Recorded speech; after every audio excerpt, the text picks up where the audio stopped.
할렐루야. GTS 예배에 오신 여러분들은 환영하고 축복합니다. 먼저 옆 사람과 함께 인사해 볼까요? 친구야, 잘 왔다.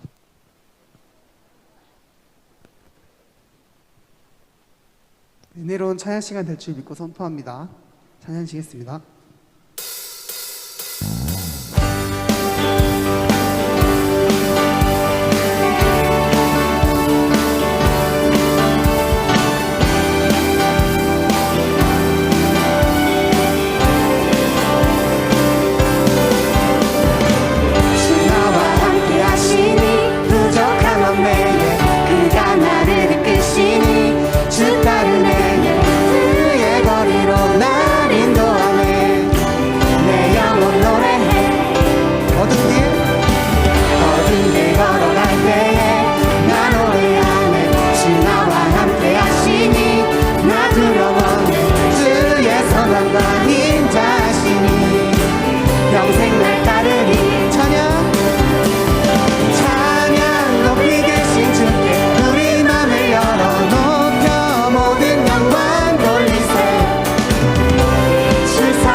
주께 우리 맘을 열어 높여 모든 영광 돌리세.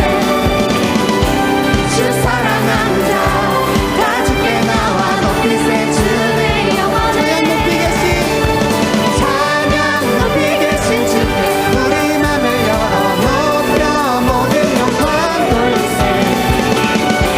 주 사랑하는 자 다 주께 나와 높이세. 주의 영원에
여전히 그 자리에 계셔 눈을 뜨면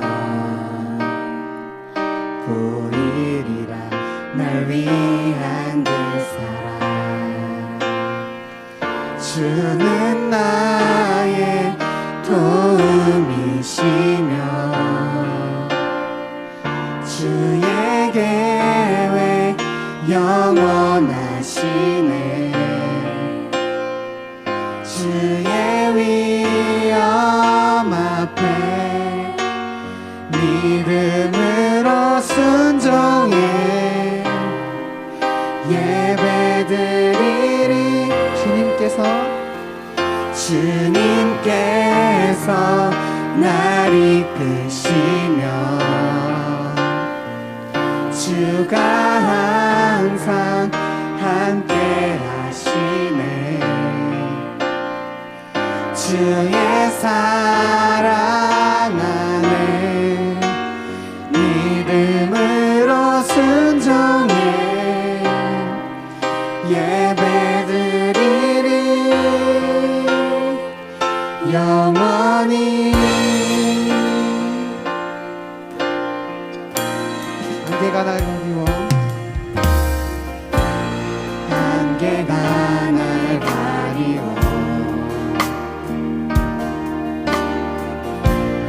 내 믿음은 들리려 나 주님께 나아가네 주님은 산 같아서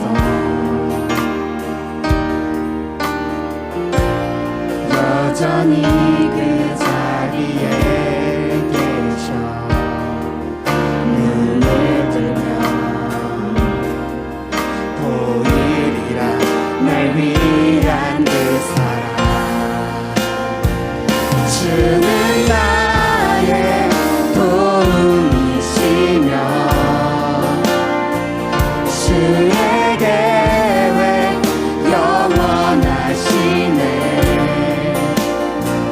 주의 위엄 앞에 믿음으로 순종해 예배드리리 주님께서 날 이끄시며 주가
찬양해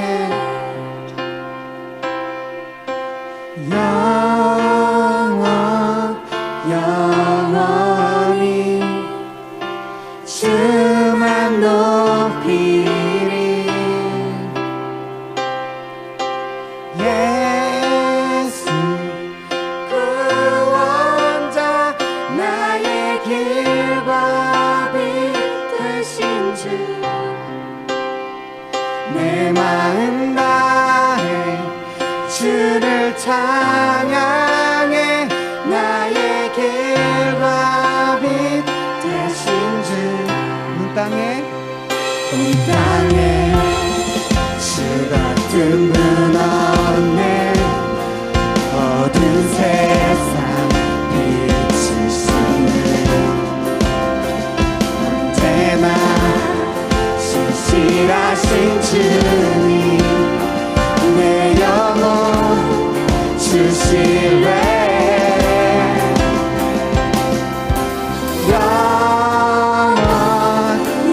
영원히 주만 높이리 예수 구원자 나의 길과 빛 되신 주 내 마음 다해 주를 찬양해 나의 길과 빛 되신 주 예수 구원자 예수 구원자 나의 길과 빛 되신 주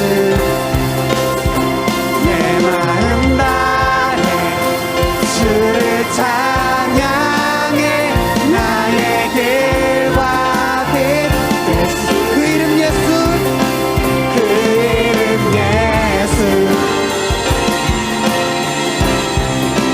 그 이름 예수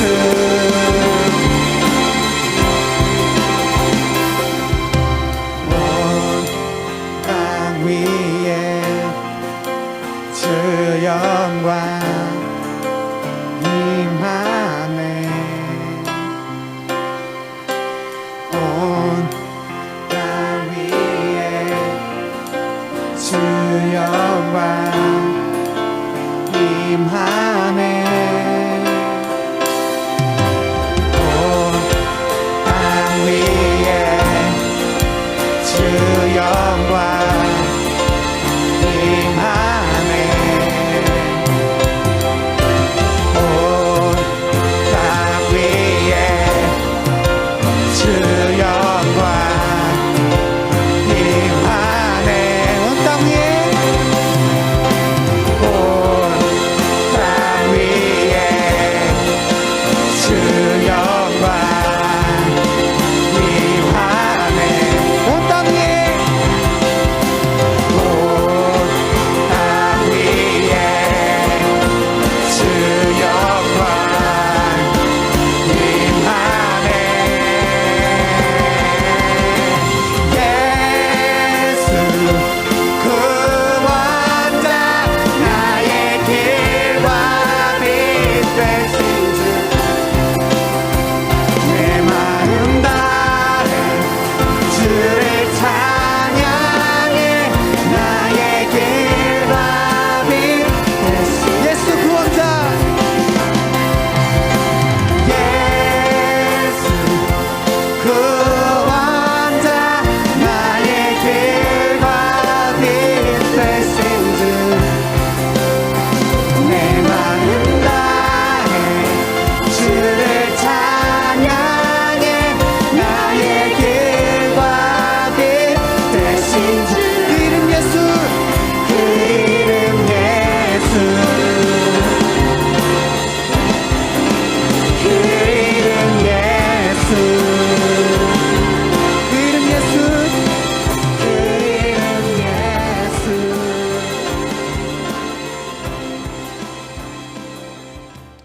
네, 오늘 같이 나눌 말씀은요. 마태복음 4장 13절에서 17절까지의 말씀입니다. 마태복음 4장입니다. 4장 13절에서 17절 말씀.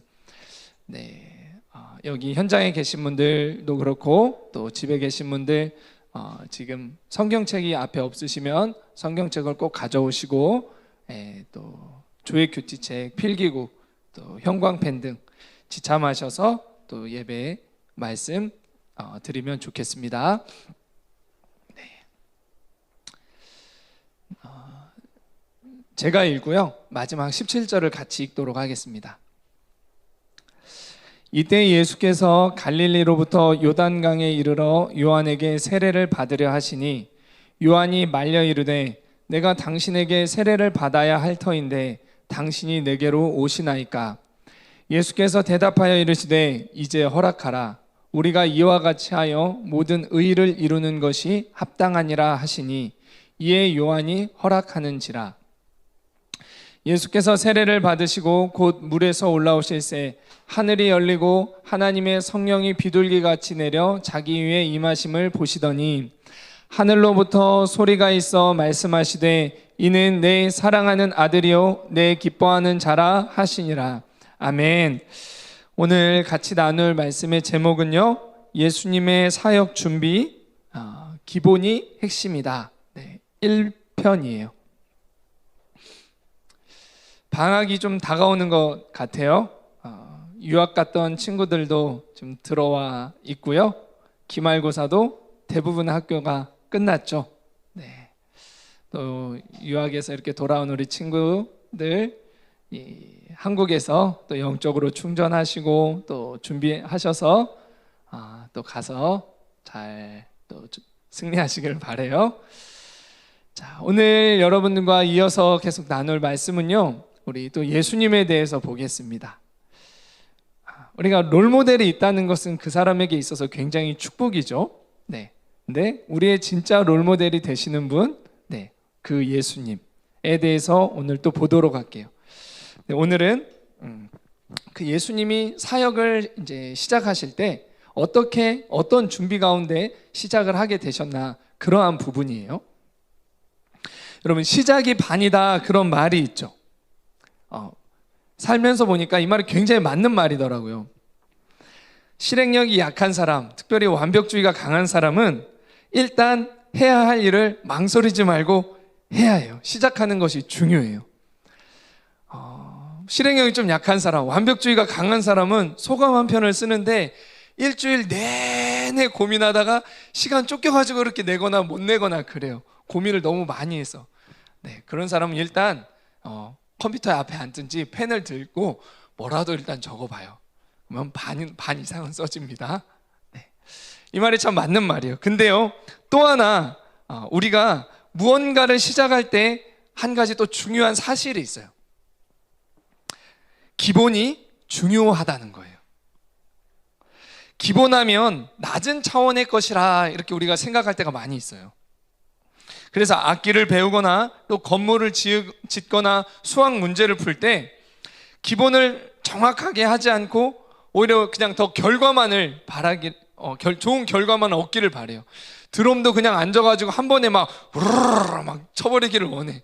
앉아가지고 고무패드 이렇게 탁탁탁탁탁탁 수개월간 이런 거 하고 싶어 하지 않아. 수학도 그냥 딱 풀면 좋은 점수 딱 맞아버리기를 원해. 가장 기본되는 문제풀이 연습 잘 하려고 하지 않아. 그러나 이렇게 쌓아 올렸던 건물이나 이렇게 쌓아 올렸던 점수나 능력은 우리를 무너뜨릴 수가 있고요, 더 깊이 올라가는데 한계가 있어요. 그리고 오히려 더 그렇게 쌓아왔던 그런 과정들이 방해가 되기도 오히려 합니다. 제가 한 몇 주 전이었던 것 같아요. 얼마 전에 우리 마태랑 뭐 이런저런 얘기를 이렇게 하게 됐어요. 우리 마태가 축구를 굉장히 잘하잖아요. 마태와 대화 속에서 제가 중요한 거를 또 한번 이렇게 깨닫고 돌아왔는데, 이렇게 드리블을 잘하려고 하면 기본적으로 이거 리프팅이라 하나요? 이런 거를 한 뭐 100개, 200개 정도 이렇게 해야 된다고 해요. 그러면서 공이, 그러니까 힘의 조절을 잘 해서 공이 내가 원하는 대로 툭툭툭 치는 거예요. 그래서 내 몸에 자꾸 붙어 있게 해야 이제 드리블을 잘하는 거죠. 몸에 딱 붙어 있어야.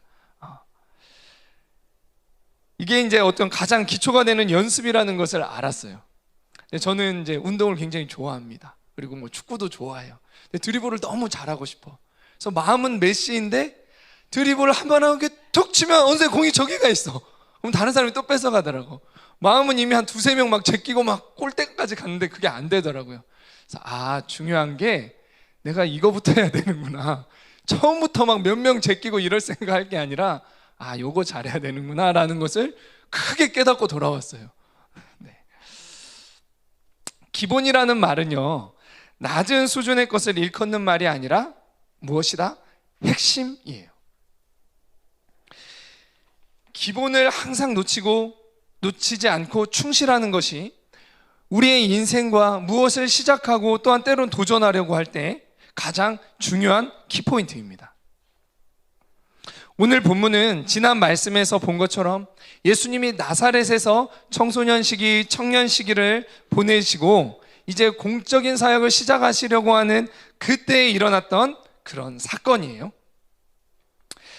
하나님은 오늘 이 본문 사건을 통해 무엇을 시작하기에 앞서 우리 인생에서 무엇이 준비되어야 하는지를 그것을 말씀해 주고 계세요.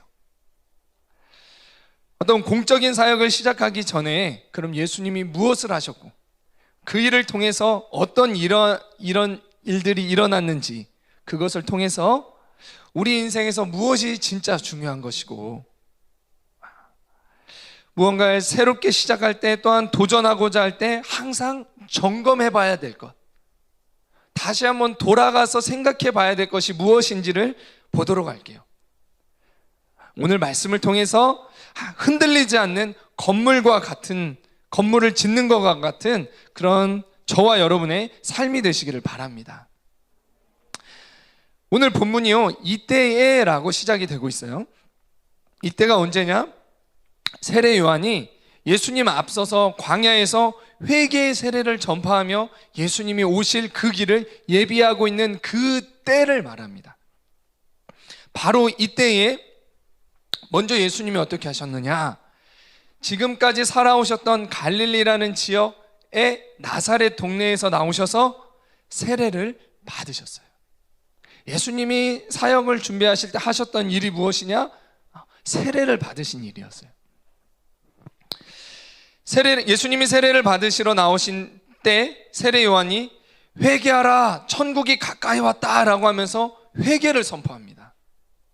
그러자 전국의 사람들이 그 요한의 메시지에 주목하며 회개하고 세례를 받기 시작했어요. 당시의 세례는 어떻게 이루어지느냐? 물에 푹 잠기는 그런 것이에요. 사진 혹시 있나요? 네. 이해가 되면 이렇게 그냥 이렇게 물 살짝 이렇게 되는 게 아니라 세례는 원래 침례를 의미해요. 푹 잠기는 거예요. 무엇을 의미할까요? 이렇게 물에 푹 들어갔다가 나오면서 새 사람이 되었다, 새 것이 되었다라는 의미가 바로 세례예요. 자, 세례 자체가 우리를 새 것이 되게 하는 것이 아니라 이미 회개를 통해서 새롭게 된 자에게 이런 세례를 베푸는 거예요. 예수님도 나중에 이 세례를 베풀라 하라고 말씀하셨어요. 예수님이 이렇게 공생애를 시작하시기 전에 세례를 받으신 것은 두 가지 의미가 있어요.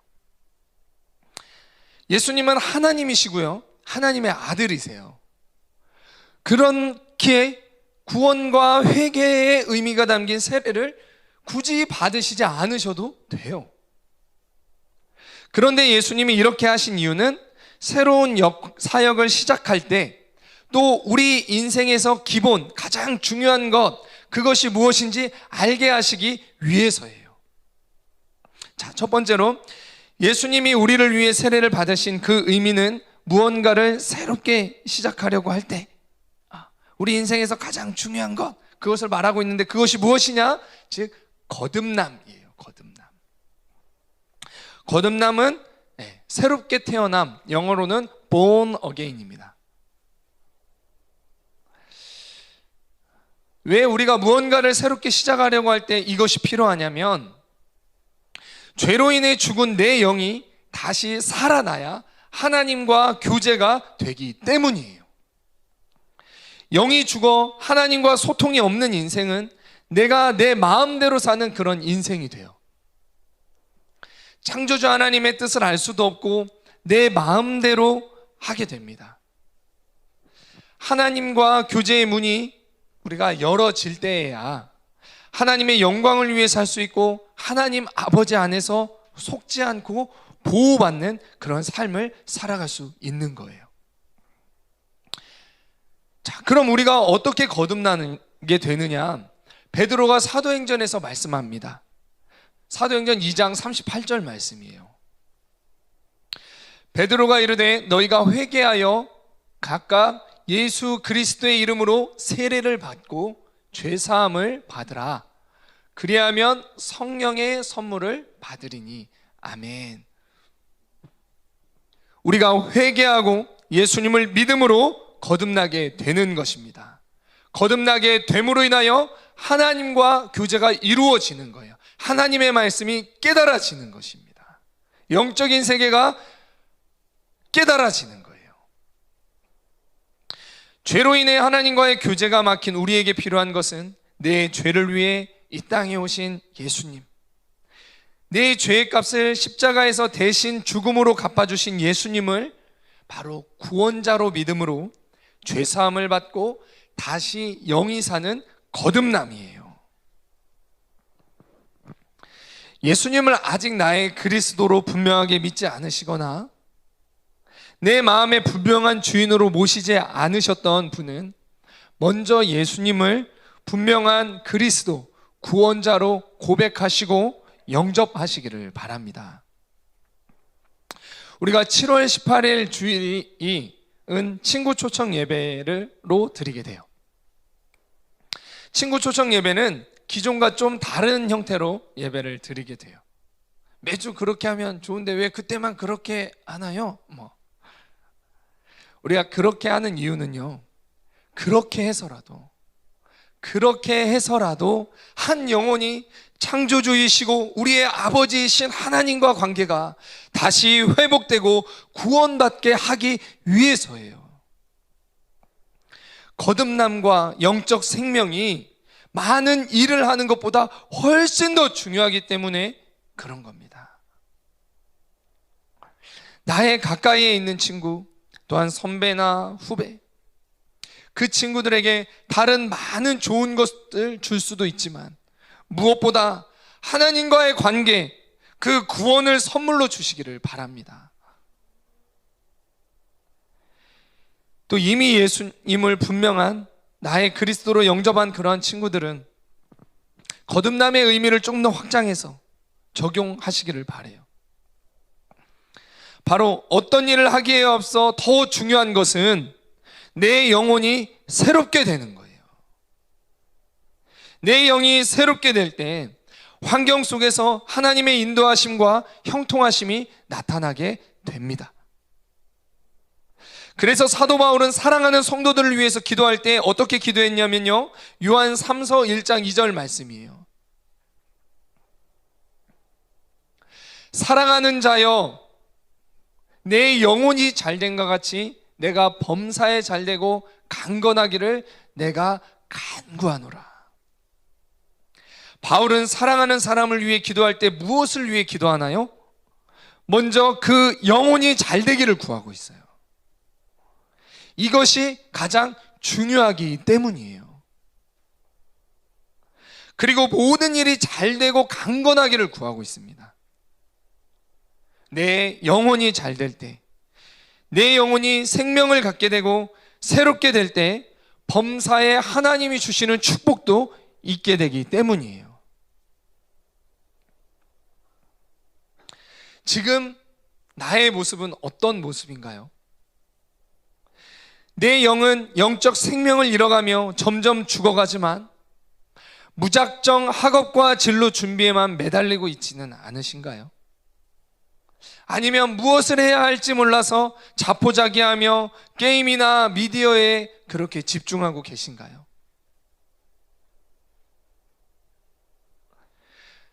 무작정 공부에 돌격하고 있거나 무엇을 해야 할지 몰라 불안하다면, 또는 무언가를 더 해야만 해야 할 것과 같은 그런 불안감이 있다면요, 그에 앞서 먼저 내 영이 새롭게 되는 자리로 나가시기를 바랍니다. 하나님 앞에 나아가는 시간, 큐티와 기도를 회복하셔서 영이 새롭게 되기를 바랍니다.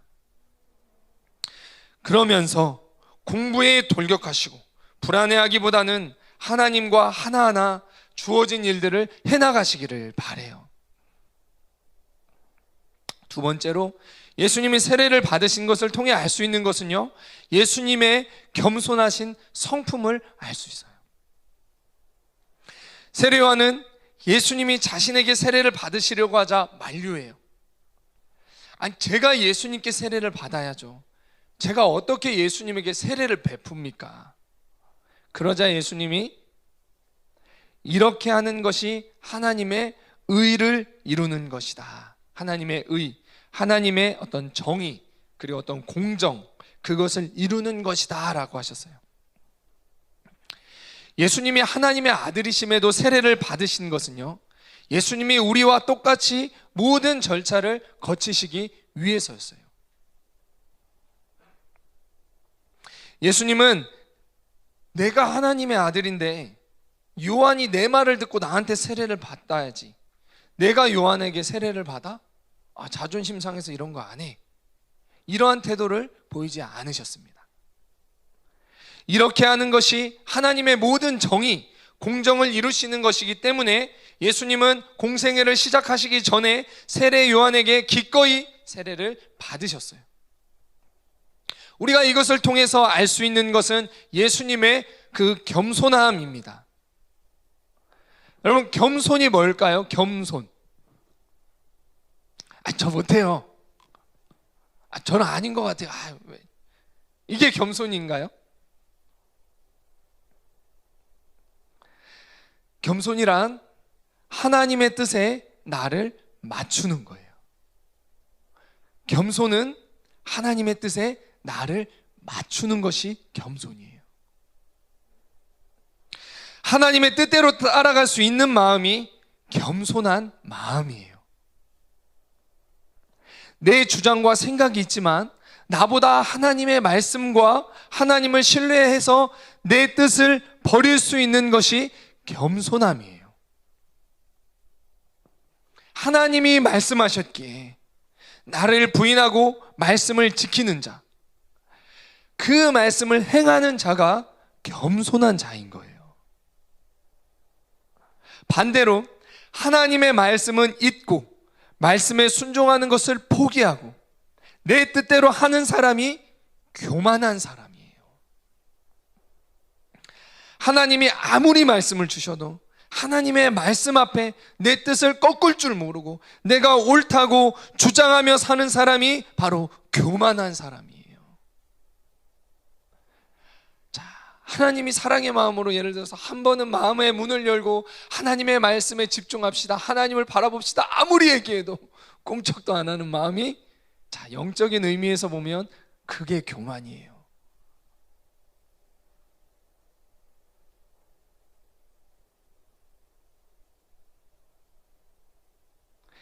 예수님의 청소년 기회도 봤지만 여기서도 예수님의 겸손함을 볼 수 있어요.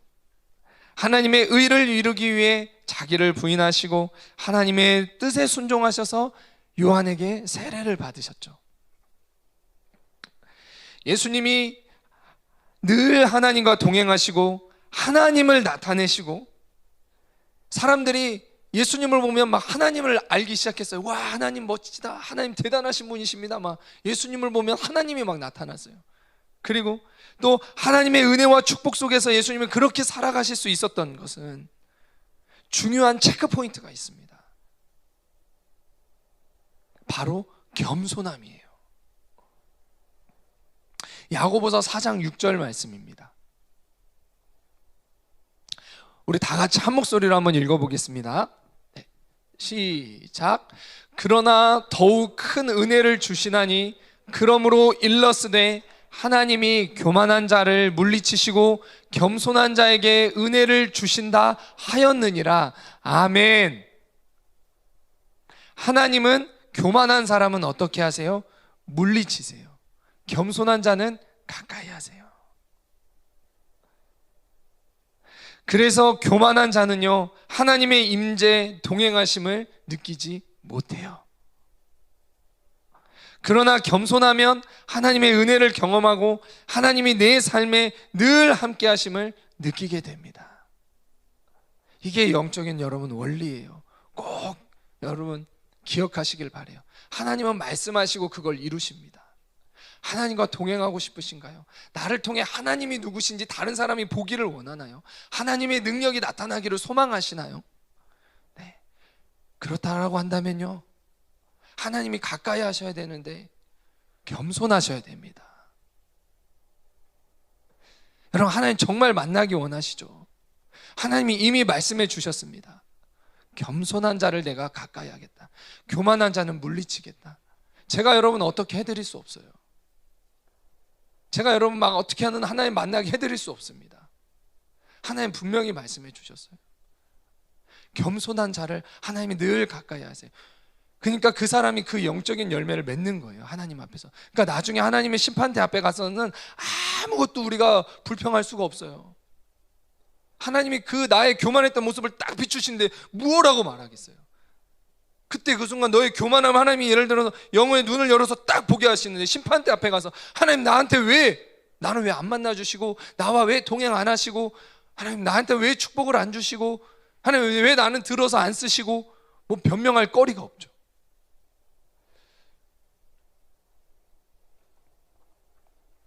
이렇게 겸손한 사람의 마지막 모습이 뭘까요? 내가 어떻게 되든 하나님의 뜻이 이루어진다면 그것을 진심으로 기뻐하고 만족할 수 있어요. 겸손한 사람은 그래서 다른 사람을 위해 죽어질 수 있어요. 시기하지 않고 축복하게 돼요. 하나님의 뜻이 이루어진다면, 하나님이 저 사람 축복하기 원한다면, 하나님이 저 사람 잘 되기 원한다라고 하면 나는 기뻐요. 하나님 그렇게 할게요. 아니 근데 나는요, 그것보다 그것이 그렇게 문제가 되지 않아요. 하나의 미랄이 될 수 있습니다. 겸손하신 예수님은 우리를 위해 십자가에서 그래서 하나의 미랄이 되셨고요, 죽는 순간에도 어떻게 하셨나요? 내 옆에 있는 사람, 자신을 못 박는 사람을 저주하셨나요? 자신이 하는 일을 알지 못하는 그들을 불쌍하게 여기셨습니다. 자, 우리 인생에서 가장 중요한 것, 내 인생의 목적, 그것이 무엇이냐 기억하셨으면 좋겠습니다. 하나님의 말씀을 이루는 거예요. 여러분 왜 살아요? 왜 성공해요? 왜 영향력을 나타내기 원하시나요? 무엇 때문에? 그 목적이 있으신가요? 그 목적은 무엇이냐? 하나님의 말씀을 이루기 위함입니다. 겸손한 자가 현재, 앞으로도 예언되고 약속된 하나님께서 이루시고자 하는 하나님의 말씀을 이루는 삶을 살아가게 됩니다. 아직도 하나님께서 성취하시고자 하는 많은 말씀이 있고, 성경에 이미 우리 가운데 하나님의 축복을 쏟아주고자 이미 약속된 그 말씀들이 다 있어요. 그 말씀이 누구를 통해서 이루어지게 되느냐? 겸손한 자들을 통해서 이루어지게 돼요. 이게 진짜 실속 있는 삶이고요, 의미 있는 삶입니다. 이게 지혜로운 자의 삶의 모습이에요. 실속이 없는 사람은 열심히 많은 일은 했는데 하나님의 말씀을 이루는 것과는 전혀 상관없는 삶이거나, 오히려 하나님의 선한 일을 이루는 것을 방해하는 삶을 사는 사람이겠죠. 하나님의 말씀에 나를 부인하고 순종할 수 없고 내 생각을 주장하는 교만한 사람이 살게 되는 삶의 모습이 바로 이와 같은 모습이 되는 거예요. 많은 것을 했는데 천국에서 상급이 없다면, 하나님이 원하시지 않는 모습으로 그 많은 일을 했다면, 하나님 앞에 섰을 때 정말 땅을 치며 후회할 일이 생기게 되는 거예요. 하나님 나 이것도 했어요, 나 찬양팀도 하고 뭣도 했어요가 중요한 것이 아니라, 내가 겸손함 가운데 나의 뜻을 하나님 앞에 맞추었느냐, 그래서 하나님의 말씀을 이루는 삶이 되었느냐, 그것이 정말 중요한 것입니다. 그래야 나중에 하나님 앞에 섰을 때 후회하거나 속지 않는 그러한 우리의 인생이 될 수 있는 거예요. 하나님이 여러분에게 말씀하시고 계신 것이 무엇입니까? 하나님이 하나님의 마음으로 여러분에게 다가가고 계시는 그 부분이 무엇입니까?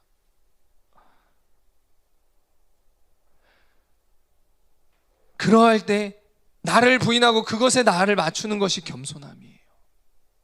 교만은 그러함에도 마이웨이를 가는 것이 교만이에요. 구분이 되시나요? 겉 모양이 교만과 겸손을 가리지 않아요. 겉 모양에 기준하면 종교인이 돼요.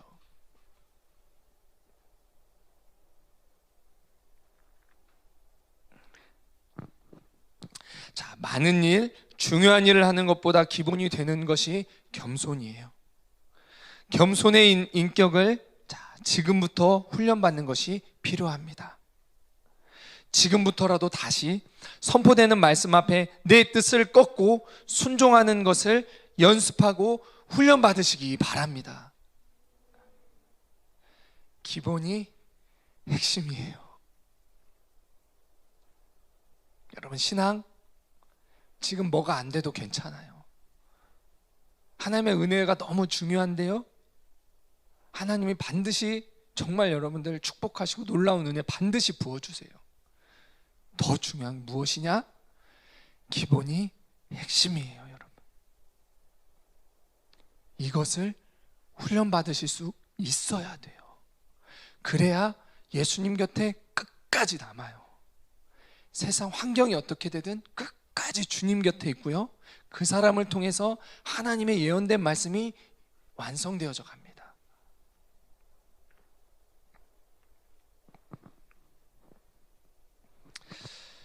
겸손한 자에게 가까이 하신 하나님을 만나고 경험하는 학생들이 많아지기를 바랍니다. 그리고 저와 여러분의 인생이 하나님의 말씀을 이루어드리는 그런 인생이 되기를 바라요. 예수님이 이렇게 세례를 받으시자, 세례의 의미에 대해서 봤는데 놀라운 일들이 일어났어요. 오늘은 그 중에서 한 가지만 볼 거예요. 첫 번째로 예수님이 세례를 받으시자 어떤 일이 일어났어요? 네, 하늘이 열렸어요. 하늘이 열린 모습이 정확히 어떤 형태였는지는 모르겠지만 아마 모든 사람이 알 수 있도록 하늘이 예수님과 연결된 듯한, 또한 예수님께 집중하고 있는 듯한 그런 모습이었을 거예요. 하늘이 열린다는 것이 무엇일까요? 문이 열렸다는 것은 허락되었다는 거죠. 문이 닫혔다는 것은 그곳에 들어가는 것이 그 사람에게는 허용되지 않았다는 거죠. 즉, 하늘이 열렸다라는 것은요, 하늘의 것이 예수님에게 허락되었다. 하늘의 풍성한 것, 능력이 예수님께 허락되었다. 예수님을 통해 하늘의 뜻이 이 땅에 이루어질 거다라는 그런 의미예요. 또한 하나님과도 막힘이 없는 소통이 이루어진다는 것을 의미합니다. 하늘이 열렸다는 것은. 말라기 선지자 이후에 예수님이 그리고 다시 오시기까지 이 기간 동안을 중세 영적 암흑기라고 얘기해요. 하나님은 그동안에 이스라엘 백성이 죄를 저질러도요, 선지자들을 통해서 하나님의 말씀을 전했습니다. 회개하라, 그렇게 하면 너 다 망해, 그런 메시지라도 주셨어요. 근데 이 기간에는 하나님이 잠잠하셨어요. 근데 예수님이 오셔서 하늘이 열렸다라는 것은 뭐예요? 하나님이 이제 말씀하시겠다라는 거예요. 하늘의 뜻을 이제 나타내시겠다는 그런 뜻입니다.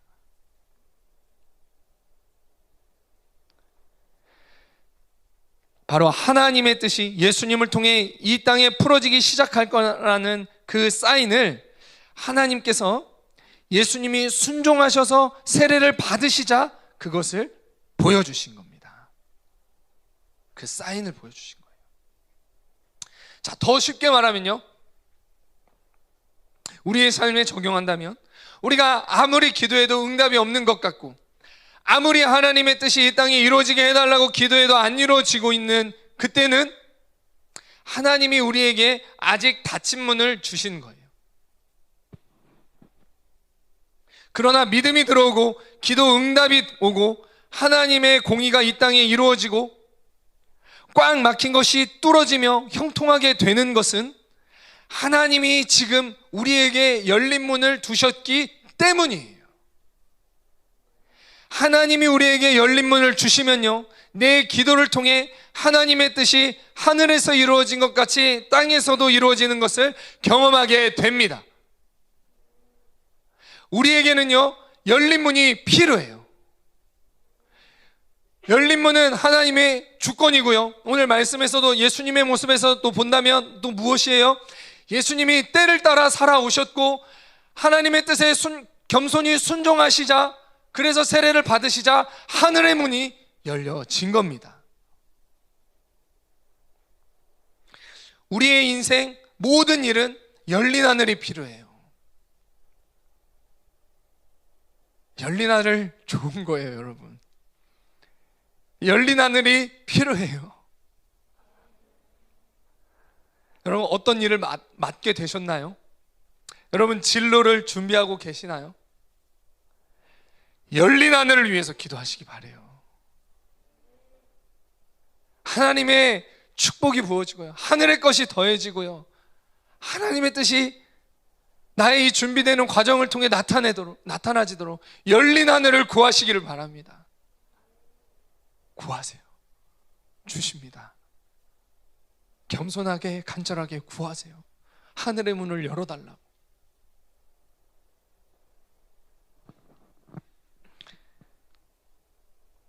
하나님이 나와의 관계를 위해 내가 하나님께 돌이킬 때까지, 하지만 닫힌 하늘을 주실 때가 있어요.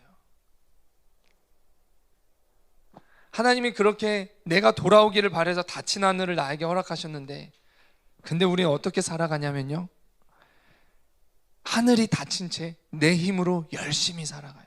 내가 열어봐야지, 내가 해봐야지. 하늘이 닫혀 있으면요, 아무리 노력해도 진로나 공부 풀리지 않아요. 빨리 하나님의 뜻을 그때는 깨달아야 돼요.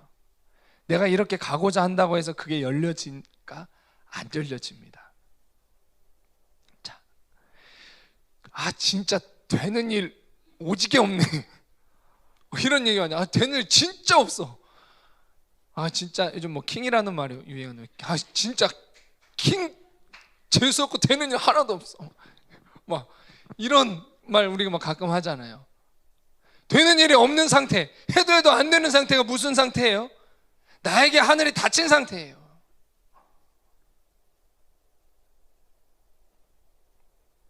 그럴 때는요, 사랑의 아버지 하나님이 나를 부르시는 그 사인이라는 것을 기억하시기를 바라요. 닫힌 문, 닫힌 하늘이 있는 상태에서 뭔가 내 힘으로 더 열심히 하기보다 하나님께로 돌아와 하나님의 때와 말씀에 순종하시기를 바랍니다. 이걸 깨닫고 돌이킬 수 있는 지혜가 있기를, 그런 지혜로운 삶을 사는 저와 여러분들 되시기를 정말 축복합니다. 헛고생하시고 많은 에너지를 쏟기보다 이걸 기억하세요. 하나님이 하늘을 여시면요, 그러나 닫을 자가 없습니다. 하나님이 하게 하시면요, 되는 거예요. 그때는 내 능력과 환경 차원을 넘어서요. 그래서 여러분, 열린 하늘 가운데 하나님의 축복받는 인생을 살아가시기를 바라요.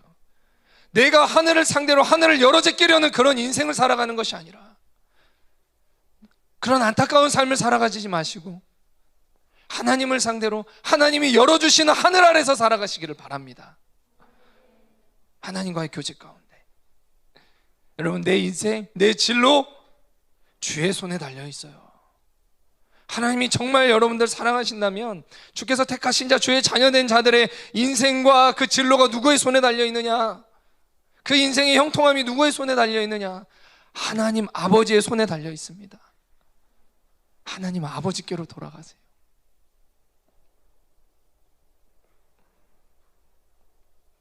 그러면요, 내 능력으로 살 수 없는 새 인생을 살아가게 되는 거예요. 그때에서부터. 무엇을 통해? 하나님의 동행하심과 그분의 능력을 통해. 자, 오늘 말씀을 이제 마칩니다. 완전 결론은 해야죠. 예수님이 공생애를 시작하시기 전에 세례를 받으셨던 그 모습에 대해서 같이 우리가 봤습니다. 다시 한번 기억합시다. 기본이 핵심입니다. 무슨 일을 하건 어떤 새로운 일을 시작하고 새로운 환경에 가건 이번 주 그리고 다음 주 나눌 이 말씀 내용, 그 기본에 충실하시기를 바라요. 저는 적어두셔도 좋겠어요. 보여야 행합니다. 그냥 책상에다 붙여놓고요. 중요한 것은 자꾸 기록해도 또 다른 데 옮겨놓고요. 저는 그렇게 말씀을 봐요. 한 주 말씀 듣고 그걸로 덮어놓지 않아요. 제 다이어리에 제목 적어놓고요. 적용해야 될 한 줄 딱 적어놔요.